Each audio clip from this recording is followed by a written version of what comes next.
পড়া মানুষদের, বিশেষ করে মহিলা, একটু মাঝবয়সী এবং খেটে খাওয়া সাধারণ মানুষ স্বনির্ভর প্রকল্পের মাধ্যমে সুপ্রতিষ্ঠিত হওয়ার জন্য যে অর্থনৈতিক সমর্থনের প্রয়োজন হয় তা সর্বদা Roshni capital Finance Private limited স্বল্প সুদে ঋণ দান করে থাকে। আজ 17 এপ্রিল 2025 সায়েন্স সিটি অডিটোরিয়ামে একটি বার্ষিক সাধারণ সভা এবং সাংস্কৃতিক মিলন উৎসব আয়োজন করা হয়েছে রশনি ক্যাপিটাল ফাইন্যান্স প্রাইভেট লিমিটেডের পক্ষ থেকে। অনুষ্ঠানে রাজ্যের বিভিন্ন জায়গা থেকে আমাদের প্রতিনিধিরা আমাদের সাথে যুক্ত হয়েছে। তাদের মধ্যে থেকে আমরা বিভিন্ন সেক্টরের বেশ কিছু মানুষকে বেছে নিয়ে আজ পুরস্কৃত করব, যারা তাদের কাজের মধ্যে দিয়ে সবথেকে ভালো পরিষেবা দিতে পেরেছে। এবং সন্ধ্যায় সাংস্কৃতিক অনুষ্ঠান, লোকসঙ্গীত শিল্পী, পৌশালী গানের মধ্যে অনুষ্ঠানের পরিসমাপ্তি হয়। Director MD and CEO Krishna Das এবং MD Mana Das. Annual conference 2025 of Ronis Capital Finance Private Limited. আমরা পেয়ে গেছি ম্যানেজিং ডিরেক্টর স্যার। ধন্যবাদ। শুভ নববর্ষ সবাইকে, অনেক শুভেচ্ছা ভালোবাসা জানাই। Roni's Capital finance founder mister Krishna Das. এই কোম্পানিটা 30 ইয়ার্স বয়স। আমাদের কোম্পানির মধ্যে আমরা বহু সমাজসেবামূলক কাজ করে থাকি। বিভিন্ন পিছিয়ে পড়া দরিদ্র সীমার নিচে যারা বসবাস করেন, যিনারা তাদেরকে পাশে দাঁড়িয়ে তাদেরকে ঋণের সুবিধা করিয়ে দিই এবং প্রচুর যারা শিক্ষিত বেকার ছেলেমেয়েরা চাকরির অভাবে বেকার হয়ে উঠছেন এবং তাদের বেকারত্ব জ্বালা আমরা অনেক কিছুটা হলে একটু সমাধানের চেষ্টা করি এবং কিছু সমাজ উন্নয়নমূলক কাজ আমরা করে থাকি। প্রত্যেককে আমরা দরিদ্র সীমার যারা আছে তাদেরকে বিভিন্ন দিক থেকে সহযোগিতা করা স্টুডেন্টদের তাদেরকে স্কুল পড়তে পারছে না তাদেরকে বিভিন্ন কাজের মাধ্যমে আমরা হেল্প করার চেষ্টা করি।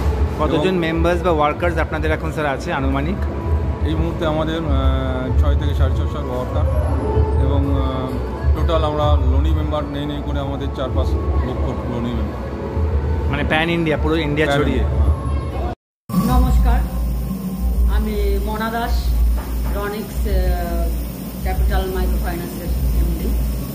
আমি চাই সকলে একত্রিত হয়ে একটা ভালো কাজ করতে চাই, তার সঙ্গে যারা আমাদের কোম্পানির সঙ্গে যুক্ত। কত বছরের এটা আপনাদের সংগঠন? আচ্ছা, আমার এই সংগঠনটা হচ্ছে 15 বছর রানিং চলছে। 15 বছরে অনেক বেকার ছেলেমেয়েরা যেহেতু এখানে কাজ করছে, তো আমি চাইবো ছেলে এবং মেয়ে কেউ আলাদা নয়, যেহেতু দুজনেই একই, তো আমি চাইবো মেয়েরাও যাতে ছেলেদের সঙ্গ দিয়ে কাজ করে নিজের পরিবারটাকে ঠিক করে রাখে। কি কি কাজকর্ম হয় এখানে? এখানে আমাদের আর্লিফোর লোন দেওয়া হয়, এখানে আমাদের গোল্ড লোন, বিজনেস লোন এবং গ্রুপ লোন এগুলো আমাদের প্রোভাইড করা হয়। এটাই আমাদের কাজ। তার সঙ্গে যেহেতু আরও মানে মিটিংয়ে পড়া হয়, যেহেতু বেকারত্ব আমাদের পশ্চিমবঙ্গে যেহেতু চাকরির যা সমস্যা, তার জন্য সেই ক্ষেত্রে অনেক ছেলেমেয়েরা এসে এখানে। আর ম্যাডাম, আজকে যে সায়েন্স সিটিতে অ্যানুয়াল কনফারেন্স হচ্ছে, এরকম এন্টারটেনমেন্ট প্রোগ্রাম বছরে কি আপনারা আরও করেন? এটা আমাদের 3 বছর অন্তর হয়, যেহেতু 22-এ হয়েছিল, তার আগেও হয়েছে। কলকাতার সায়েন্স সিটি অডিটোরিয়ামে এই প্রথমবার করছি। আরও চাই আগামী দিনও যাতে এইরকম অনুষ্ঠান আমরা করতে পারি। স্যার, এমডি ম্যাডাম এবং আমার শ্রদ্ধেয় গুরুজন যারা রয়েছেন সকলকে অসংখ্য প্রণাম। নমস্কার, রনিস ফাইন্যান্স ক্যাপিটালের বার্ষিক সম্মেলনে আমরা এসেছি প্রগতি বাংলার পক্ষ থেকে কালচারাল ইভেন্ট একটু আমরা উপহার দেওয়ার জন্য। নববর্ষ উপলক্ষে 2টো ফ্যাশন ডিজাইনার সিকোয়েন্স আমরা উপহার দিলাম। আমরা রীতা মাইতি ডিজাইনার এবং আমি আমার এলিগেন্স ব্র্যান্ড আমরা উপস্থাপিত করলাম। 2টো সাবেকি শাড়ি, ধুতি এবং পাঞ্জাবির একটা কালেকশন আমরা করেছি এবং আমাদের সাথে উপস্থিত ছিলেন স্বনামধন্য বেশ কিছু অতিথিবৃন্দ।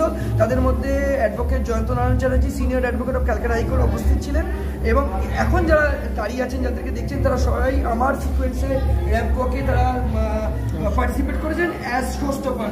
আমরা